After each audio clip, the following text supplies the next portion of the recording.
নমস্কার। কালকের বাজার কেমন হতে পারে? কালকে হচ্ছে মান্থলি এক্সপায়ারি এই জুন মাসের, সুতরাং তার তো একটা উত্তেজনা থাকবেই। তার সাথে সাথে ব্যাংক নিফটি নিয়ে আলোচনা করব এবং আজকে আমারও কিন্তু একটা ওপেন পজিশন আমি নিয়ে বাজারে মানে গেছি, মানে কালকের জন্য কিন্তু ওপেন পজিশন আছে। সেই পজিশনটা কি তা নিয়ে আলোচনা করব, কি কারণে ওপেন পজিশনটা নিয়ে গেছি তা নিয়ে আলোচনা করব। অ্যাকচুয়ালি দুটো ওপেন পজিশন আছে, তা নিয়ে আলোচনা করব। মন দিয়ে ভিডিওটাকে শেষ পর্যন্ত দেখবেন। চার্টে আমি অ্যানালিসিস করব, তার সাথে একটু সাইকোলজিক্যাল দিকগুলোও বলবো, ট্রেডিং সাইকোলজি যাকে বলে। ভিডিওকে একটু লাইক করে দেবেন, আর তার সাথে সাথে চ্যানেলে নতুন হলে চ্যানেলকে সাবস্ক্রাইব করে বেল আইকনকে অবশ্যই প্রেস করবেন, যাতে নতুন কোনো ভিডিও আপলোড করলে তার নোটিফিকেশন আপনার কাছে চলে আসে। চলুন প্রথমে শুরু করি। আজকের বাজারটা কেমন ছিল?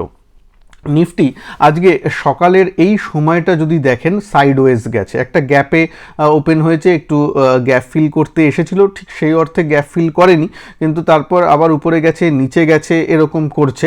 এবং বেশিরভাগ সময় কিন্তু উপর থেকে রিজেকশনই বেশিরভাগ এসেছিল। এই সময়টা যদি দেখেন প্রত্যেকবার সুইং হাই থেকে নিচে গেছে, তারপর আবার ওঠার চেষ্টা করেছিল, কিন্তু হাই থেকে রিজেকশন গেছিল। ইভেন আমিও এখানে কিন্তু পুট অপশন নিয়েছিলাম, নেওয়ার পর যখন দেখলাম না ফলো আপটা হলো না, তখন কিন্তু আবার বেরিয়ে গেছিলাম এবং পজিশন তারপর কন্ডিশনালি রিভার্স করেছি। কন্ডিশনালি রিভার্স কি করেছি?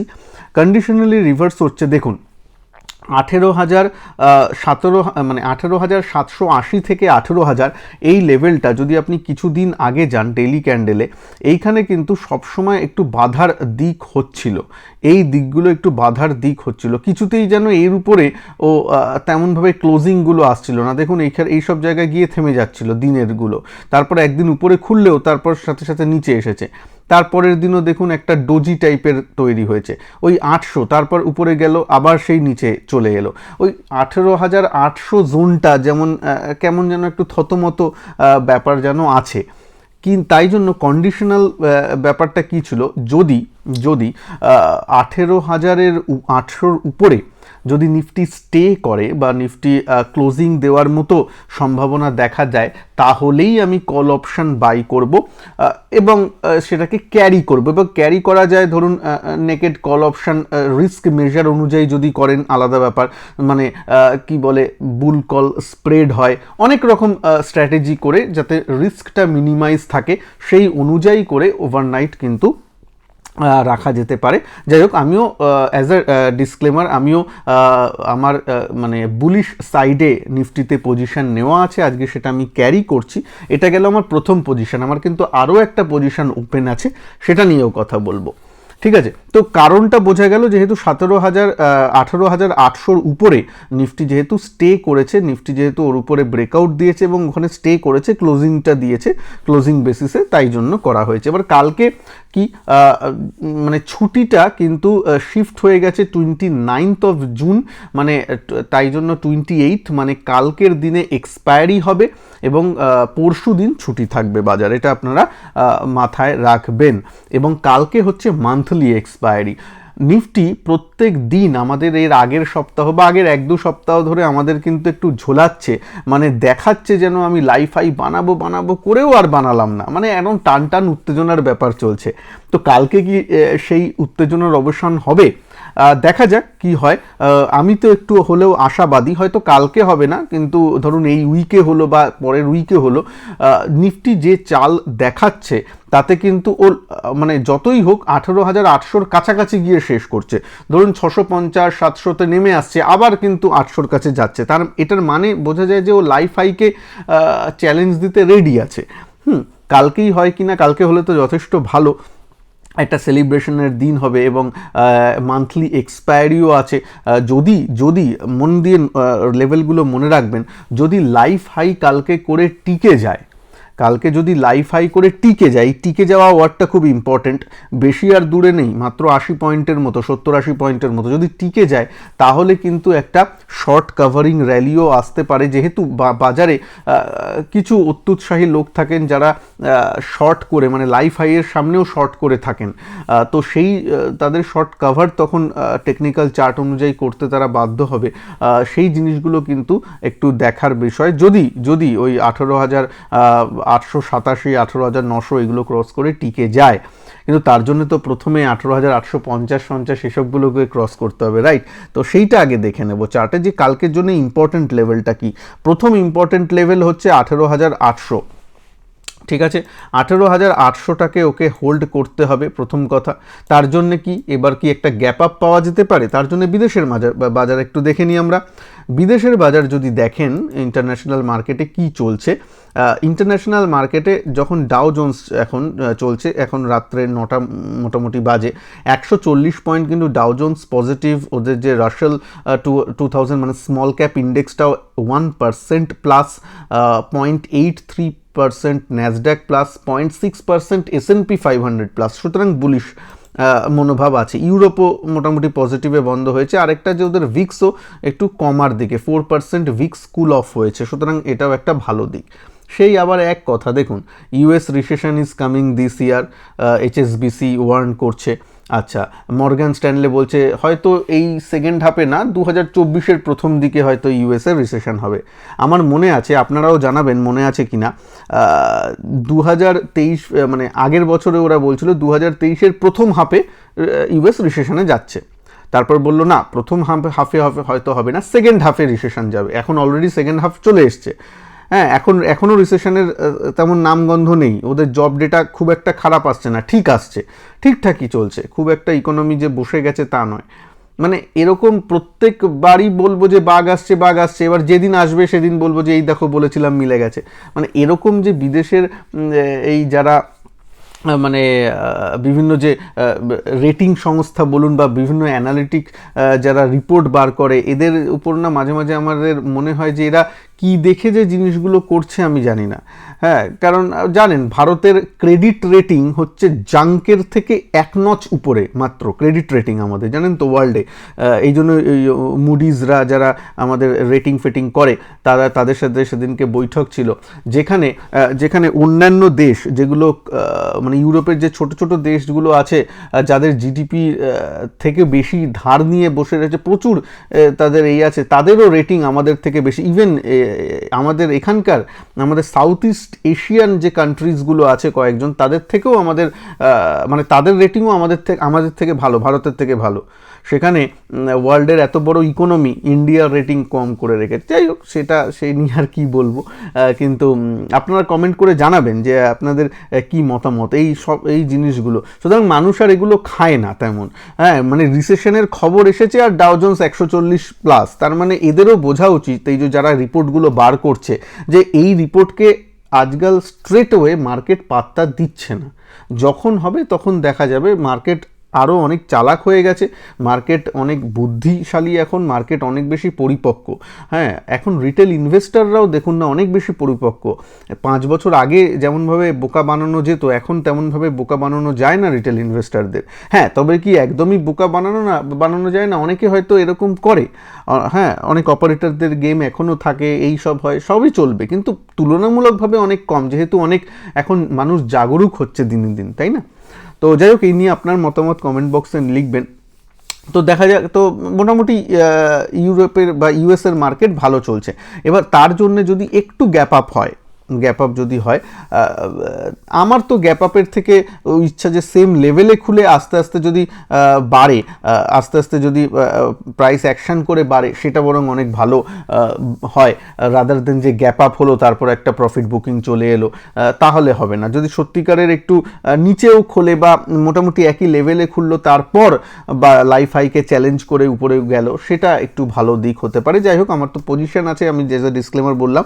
এবার আরেকটা পজিশন নিয়ে বলবো, তারপর আমি নিফটির জন্য তো লেভেলটা বললাম, নিচের দিকের লেভেলটা ওই 18,800, ওই লেভেলটাই দেখবো। 18,800 নিচে হলে একটু সন্দেহ থাকবে, যেহেতু আমার পজিশন আছে সেহেতু, এবং কালকে এক্সপায়ারি, আমি আর বেশি দিন তো রাখবো না, কালকেই লাস্ট ডেট, তার জন্য একটু চিন্তায় থাকবো, তাছাড়া কিছু নয়।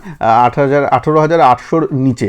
আর এমনিতে তো নিফটির যদি সাপোর্ট বলেন 18,650 এখন ভালো সাপোর্ট আছে, তার নিচে গেলেই একটু চিন্তার ব্যাপার হতে পারে। 550 মানে 18,650 18,550-এর নিচে গেলে, তাছাড়া কিছু নয়, তাছাড়া সব ঠিক আছে। ব্যাংক নিফটি নিয়ে আলোচনা করব। Nifty bank. তার আগে নিফটি ব্যাংকে যাওয়ার আগে আমার যে ওপেন পজিশনটা ছিল সেইটা বলে নিই। আমার আরেকটা ওপেন পজিশন আছে, সেটা স্টকে। সেটা মনে হয় আপনারা অলরেডি গেস করে ফেলেছেন। যদি গেস করে থাকেন ভিডিওটা পজ করে নিচে লিখবেন, মনে হয় আপনারা জানেন। সেটা হচ্ছে জাস্ট দুদিন আগে আমি এই আমার যে টেলিগ্রাম চ্যানেল আছে, ফ্রি টেলিগ্রাম চ্যানেল, সেখানে আপনাদের সাথে এই একটা লাইভ সেশনে ভিডিও কভার করেছিলাম। সেখানে টাটা মোটরস নিয়ে বলেছিলাম এবং টাটা মোটরসে আমিও পজিশন নিয়েছিলাম। টাটা মোটরস তখন যে ওই ভিডিওটা দেখে নেবেন, যে দামে আমি কভার করেছিলাম তার থেকেও কিন্তু প্রায় 1-2% বেড়ে এখন চলছে। সুতরাং তখন থেকে কিন্তু আমার অল্প পরিমাণে, বেশি পরিমাণে নয়, অল্প পরিমাণে হলেও একটু সুইং ট্রেডিংয়ের জন্য পজিশন নেওয়া আছে আপাতত, যেখানে এখন আমার স্টপ লস ওই 567 এরকম জায়গায় আমি নিয়ে এসেছি, মানে কেনা দামের থেকে উপরেই। সুতরাং বুঝতে পারছেন, কিন্তু এই জিনিসটা আপনাদের সাথে শেয়ারও করা ছিল জাস্ট ফর লার্নিং পারপাসের জন্য এই ভিডিওটায়। এবং এই ভিডিওটা আমি কিন্তু মানে কি বলবো, 2:40 PM দেখতে পাচ্ছেন লাইভ, মানে মার্কেট চলছে তখন আমি রিলিজ করেছি। এবার লাইভ মার্কেটে নোটিফিকেশন পাওয়ার জন্য কিন্তু আপনাদের চ্যানেল, আমার এই চ্যানেলটাকে একটু সাবস্ক্রাইব করে রাখতে হবে, মানে ইউটিউব চ্যানেলটাকে একটু সাবস্ক্রাইব করে রাখবেন ফ্রি অফ কস্টে। বেল আইকনকে প্রেস করে দেবেন সাবস্ক্রাইব করার পর, যাতে মানে ভিডিও দিলেই তার নোটিফিকেশান চলে আসে। তার সাথে সাথে ফ্রি এই টেলিগ্রামেও জয়েন করে নেবেন। টেলিগ্রাম গ্রুপের লিঙ্ক আমি এই ভিডিওর ফার্স্ট কমেন্ট বক্সে পিন করে দিয়েছি। আচ্ছা, এই তো হলো টাটা মোটরস নিয়ে। টাটা মোটরসের চার্টটা দেখব। টাটা মোটরসেরও যদি দেখেন, টাটা মোটরস কিন্তু কনসলিডেট করেছে একটু, তারপর কিন্তু আবার একটু উপরের দিকে যাওয়ার চেষ্টা করছে। এবার আমি জানি না উপরের দিকে কতটা যাবে, মানে এখানে গেছে, উপরে এসছে, কনসলিডেট করেছে, আবার উপরে যাচ্ছে। এবার দেখা যাক কাল পরশু কী হয়, এটা নিয়ে দেখা যাবে কি হয়। তো চলুন এখানে এবার আসি আমি নিফটি 50-তে। নিফটি 50 নিয়ে বলেছি। নিফটি ব্যাংকে, নিফটি ব্যাংক কিন্তু দেখতেই পাচ্ছেন পুরো রেঞ্জ বাউন্ড হয়ে আছে। আজকে যদিও বন্ধটা খুবই ভালো দিয়েছে, 44,000-এর উপরে, রাদার 44,100-র উপরে বন্ধ দিয়েছে। ক্লোজিংটা শেষ বেলায় খুব ভালো দিয়েছে এবং ভালো মুভমেন্ট করেছে ব্যাংক নিফটি। ব্যাংক নিফটির মুভমেন্টটা সত্যি আজকে দেখার মতো ছিল। শেষ যে 2 ঘন্টার যে মুভমেন্টটা দিয়েছে খুব ভালো দিয়েছে, ঠিক আছে। এবার এটাকে একটু ফলো আপ হতে হবে।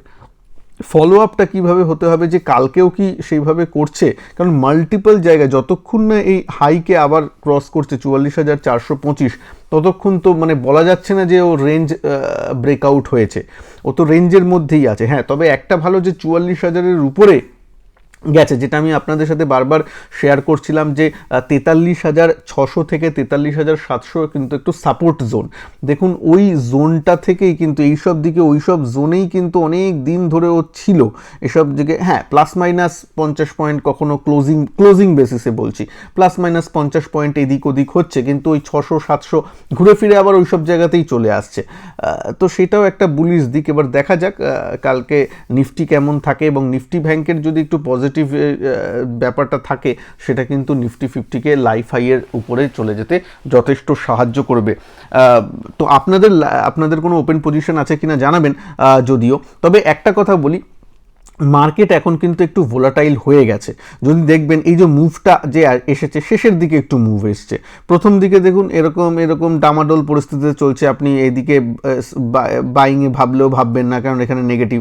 আবার উপরের দিকে হবেন, নিচে স্টপড আউট হয়ে যাবেন, এরকম। তারপর মুভটা দিল, মানে এই চপিনেস কিন্তু প্রথম হাফে বা কোনো দিন সেকেন্ড হাফে চপিনেস আসছে, এরকম কিন্তু থাকছে, ঠিক আছে। এই জন্যই লাইভ মার্কেটে একটু শেখাটা গুরুত্বপূর্ণ হয়ে যায়, যেখানে স্টপ লস হলো স্টপ লসটা আমি নিলাম, তারপর কি আমি পজিশনকে অন্যরকমভাবে ভাবছি। দেখুন, ট্রেডার হলে লস নিতেও জানতে হবে। লস করলাম ঠিক আছে, কিন্তু আমার যাতে হরে দরে লসটা কম হয়, লাভটা যখন হয় সেটাকে যখন আমি ক্যারি করতে পারি। মানে ক্যারি মানে আমি ওভারনাইট ক্যারি বলছি না, ক্যারি মানে আমি বেশি পয়েন্টের টার্মসে বলছি। মানে নিফটিতে আমি ধরুন 20 পয়েন্টের স্টপ লস দিলাম, কিন্তু তারপর যখন ঠিক ট্রেডে থাকলাম, সেখানে যাতে আমি 40 পয়েন্ট, 60 পয়েন্ট, 80 পয়েন্ট আমি নিয়ে এলাম, এরকমভাবে ট্রেডিংটাকে ভাবতে হবে। এই জন্য লাইভ মার্কেটেও আমি আপনাদের সাথে ক্লাস করাই, যেগুলো মানে মাসে 12 থেকে 15টা লাইভ ক্লাস করাই। যদি জয়েন করতে চান, এই ভিডিওর নিচে জয়েন বাটন আছে, ক্লিক করে জয়েন করতে পারেন। কালকেও লাইভ ক্লাস আছে, কালকে মান্থলি এক্সপায়ারি, সুতরাং চেক আউট করতে পারেন। এবার বলছি, কেন ভিক্স এখন একটু কম থাকলেও এই ডামাডোলের পরিস্থিতিটা কিন্তু চলছে, এবং জুলাই মাসে হয়তো আরও বাড়বে, কারণ ব্যাংক নিফটির এক্সপায়ারি হয়ে যাবে শুক্রবার, আর নিফটির এক্সপায়ারি হয়ে যাবে বৃহস্পতিবার। সুতরাং আরও বেশি সংখ্যক প্লেয়াররা কিন্তু নিফটিতে এক্সপায়ারিতে আসবে, বা যে কোনো এক্সপায়ারিতেই আসবে। ব্যাঙ্ক নিফটির এক্সপায়ারির ক্ষেত্রেও বেশি লোক আসবে, কারণ মার্জিন অতটা তার থাকছে না। মানে মার্জিন মানে ধরুন তারা দুটোতেই কাজ করতো, বা অনেকে যারা নিফটির অপশন করে তারা ভাববে ও শুক্রবার তো ব্যাঙ্ক নিফটির এক্সপায়ারি, চলো ব্যাঙ্ক নিফটিতেও একটু দেখা যায়। তো এরকমভাবে আরও বেশি কিন্তু বায়ার্স এবং সেলার্সরা কিন্তু ওর মধ্যে আসার চান্স আছে, সুতরাং ভলিউম একটু বাড়বে এবং ওই একটু ভোলাটিলিটিও বাড়তে পারে। সুতরাং আগামী দিনগুলোতে একটু সাবধানে ট্রেড করবেন। পয়সা বাঁচানোটাই পয়সা কামানো, যেটা আমি বারবার বলি, সেই ট্যাগলাইনটাকে মাথায় রেখে কাজকর্মগুলো করবেন। আর আমি কিছু স্টক লিস্ট নিয়ে আসবো, হয়তো এই উইকেন্ডে নিয়ে আসবো, কিছু স্টক নিয়ে আলোচনা থাকবে একটু। আর আপনাদের সাথে মানে যারা আমার ইউটিউবের দর্শক, তাদের সাথে একটু প্রশ্নোত্তর নিয়ে আমি একটু ইউটিউব লাইভ আসার প্ল্যান করছি, হয়তো এই উইকেন্ডে আনার প্ল্যান করছি, যাতে আপনাদের প্রশ্ন, আপনাদের ইনভেস্টমেন্টের জন্যে, আপনাদের ট্রেডিং এইসব সম্বন্ধে একটু আলোচনা হবে। কোনো একটা উইকেন্ড দেখে রাখবো যাতে সবাই বাড়ি থাকি, শনি বা রবিবার দেখে রাখবো, প্ল্যান করছি এই রবিবার হয়তো হবে, আমি জানিয়ে দেবো। তো সেটাও আমি করব। আপনাদের যদি ইচ্ছা থাকে কমেন্ট বক্সে জানাবেন, সেটা আমার ইচ্ছা আছে, দেখা যাক কী হয়। তো ভালো থাকবেন সবাই, নমস্কার, জয় হিন্দ, বন্দে মাতরম।